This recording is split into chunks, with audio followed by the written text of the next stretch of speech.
Hai, hello, salam sejahtera Malaysia. Selamat datang ke channel Fels Lifestyle. Terima kasih kerana terus setia dan terus bersama di dalam channel ini. Saudara-saudara yang saya hormati, tuan-tuan dan puan-puan. Antara yang menjadi perhatian netizen di seluruh Malaysia, tidak lain dan tidak bukan berkaitan dengan berita rasuah, berita penemuan wang bertimbun. Yang paling pasti adalah apa saja berita berkaitan dengan rasuah, lebih-lebih lagi melibatkan pemimpin-pemimpin politik, lebih-lebih lagi yang melibatkan pihak yang berprofil tinggi, akan menjadi cerita ramai orang. Tapi pada akhirnya, setelah beberapa penemuan, setelah beberapa pemimpin berprofil tinggi yang disebut yang terlibat dengan rasuah, ada satu lagi penemuan yang pasti mengejutkan, bukan saja kepada Anwar, bukan saja kepada kerajaan, tetapi seluruh kepimpinan politik di seluruh Malaysia. Ini satu keputusan, satu berita daripada Malaysia Kini bertarikh 7 April. Kastam Pahang rampas biji timah seluduk RM2.8 juta.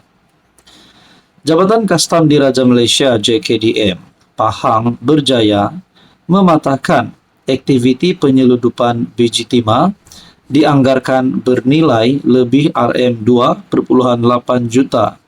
Hasil serbuan di sebuah jeti haram di Rompin pada 11 Mac lalu. Pengarah JKDM Pahang Muhammad Asri Seman berkata, serbuan itu dilakukan pegawai dan anggota bahagian penguatkuasaan sekitar jam 2 pagi selepas mendapat maklumat awam dan intipan. Ketika serbuan dilakukan, terdapat 5 suspek lelaki sedang memunggah biji timah yang diisi dalam guni berwarna putih dari kapal dan lori. Pemeriksaan lanjut dijalankan, membawa kepada penemuan dan rampasan 600 guni dengan setiap satu mengandungi 50 kg biji timah. Jumlah rampasan keseluruhan biji timah adalah sebanyak 30.000 kg dengan nilai RM2.8 juta. Katanya dalam sidang media di pejabat JKDM Pahang dekat Kuantan. Muhammad Asri memaklumkan 5 suspek ditahan melalui serbuan itu dan mereka sudah dihadapkan ke mahkamah Magistrate Rompin pada 21 Mac lalu. Nah, itulah, ada saja serbuan, ada saja tangkapan berlaku. Ini pasti mengejutkan ramai kepimpinan politik di Malaysia. Tuan-tuan dan puan yang saya hormati, adakah selepas ini ada lagi banyak isu, ada lagi banyak serbuan dilakukan, mungkin melibatkan pemimpin berprofil tinggi ataupun mana-mana pihak yang tidak bertanggung jawab. Apapun, kita harap semuanya akan clear dan semua akan dapat ditangani, dapat diselesaikan dengan baik oleh pihak yang berkuasa. Saudara-saudara, apa komen Anda? Hai, hello, salam sejahtera Malaysia. Selamat datang ke channel Fels Lifestyle. Terima kasih kerana terus setia dan terus bersama di dalam channel ini. Sebelum ini kita sudah pernah mendengar salah satu nama yang pernah menjadi panas, pernah menjadi hangat di media sosial. Antaranya, beliau ini sebagai aktivis pro-PN. Nama Ratu Naga tidak asing lagi. Sebelum ini Ratu Naga pernah disebut ramai, pernah mengambil perhatian seluruh netizen. Bahkan kalau saya tak silap pernah ditahan oleh SPRM. Tapi pada akhirnya kini lagi laporan terhadap Ratu Naga. Pegawai Timbalan Menteri Pendidikan lapor polis terhadap Ratu Naga. Nah, kalau ini melibatkan polis, melibatkan pihak polis. Kalaulah beliau ini dikatakan bersalah, dibuktikan bersalah, dan sebagainya lah yang membolehkan beliau ini dihukum penjara, agak-agak berapakah jumlah hukuman penjara yang beliau akan tanggung, akan dikenakan. Itu pun kalau dia bersalah lah. Pegawai khas kepada Timbalan Menteri Pendidikan Wong Kah Wo serta beberapa individu lain membuat laporan polis terhadap aktivis pro-PN Syarul Emma Rena Abu Sama atau lebih dikenali sebagai Ratu Naga. Adakah sedikit demi sedikit pembawaan ini boleh membuat pengundi-pengundi PN semakin tidak yakin dengan PN? Ini selepas wanita itu memuat naik satu video yang mendakwa pelajar sebuah sekolah Cina di Perak menyanyikan lagu kebangsaan dalam bahasa Cina ketika satu acara di sekolah tersebut.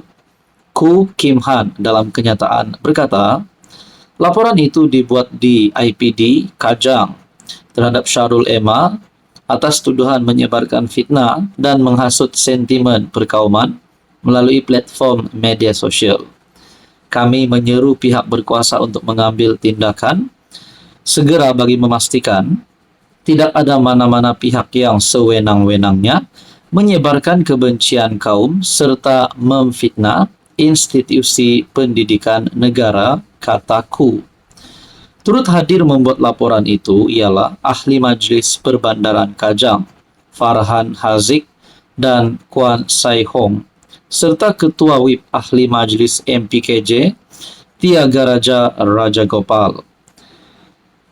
Ahli Majlis Mesyuarat Kerajaan Negeri Exco Perak, Wu Kah Leong mengecam dakwaan bahawa warga sebuah sekolah di Teluk Intan menyanyikan lagu kebangsaan dalam bahasa Cina semasa satu acara di sekolah itu. Wu berkata mereka yang hadir pada majlis itu menyanyikan lagu Negeri Perak, Allah lanjutkan usia Sultan, yang melodinya mirip lagu kebangsaan negaraku. Nah, saudara-saudara, berkaitan dengan isu ini, artikel daripada Malaysia Kini bertarikh 5 April. Apa komen Anda? Hello semua, salam sejahtera Malaysia. Selamat datang ke channel Fels Lifestyle. Terima kasih kerana terus setia dan terus bersama di dalam channel ini. Saudara-saudara, mungkin sebelum ini kita sudah mendengar beberapa isu yang hangat menjadi buah mulut ramai orang. Antaranya adalah Abang Belon dan juga isu kuil. Dan kita dapat lihat ada juga cubaan daripada pihak-pihak yang tidak bertanggung jawab untuk menunggang isu ini. Nah, saudara-saudara, tuan-tuan dan puan-puan, akhirnya ini respon Perdana Menteri. Inilah yang paling kita nantikan. Menurut Anwar Ibrahim, Perdana Menteri selar pihak tunggang isu kuil peniaga belon. Dalam artikel yang lain berkata,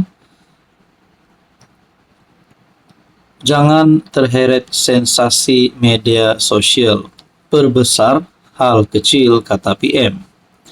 Perdana Menteri Anwar Ibrahim mengingatkan semua pihak, termasuk penjawat awam, untuk mengatasi setiap isu di negara ini dengan baik, supaya ia tidak dieksploitasi pihak tidak bertanggung jawab.